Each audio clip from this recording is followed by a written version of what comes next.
ഇന്ന് നമ്മൾ വന്നത് ഉളനാട് ശ്രീകൃഷ്ണ ക്ഷേത്രത്തിലാണ്. ഇവിടുത്തെ മെയിൻ വഴിപാടെന്ന് പറഞ്ഞാൽ ഉറി വഴിപാടാണ്. അതായത് വെണ്ണ കൊണ്ട്, കൽക്കണ്ടം കൊണ്ട്, പഞ്ചസാരയും കൊണ്ട്, കദളിപ്പഴം, അവല്, മലര്, ലഡ്ഡു, പിന്നെ ശർക്കരയൊക്കെ ആയിട്ട് ഉറി നിറച്ച് നമുക്ക് ഭഗവാനെ സമർപ്പിക്കാവുന്നതാണ്. അതുകൂടാതെ ഇവിടുത്തെ ഏറ്റവും വലിയ പ്രാധാന്യം കൊടുക്കുന്നതെന്ന് വെച്ചാൽ രോഹിണി നാളിന് മഹാസുദർശന ലക്ഷ്യപ്രാപ്തി പൂജ. അതാണ് ആ ദിവസം ഇവിടെ വന്നിട്ട് പൂജ എടുക്കുന്നതാണ്. അപ്പോൾ നമ്മുടെ അമ്മൂസാണ് ഇവിടെ കദളിപ്പഴം നിറച്ചിട്ട് ഭഗവാനെ സമർപ്പിക്കാനായിട്ട് പോവുകയാണ്.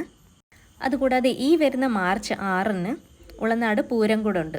അപ്പോൾ എല്ലാവരും വരണം. 2025 ഉളനാട് ക്ഷേത്രത്തിൻ്റെ ഉത്സവമാണ്.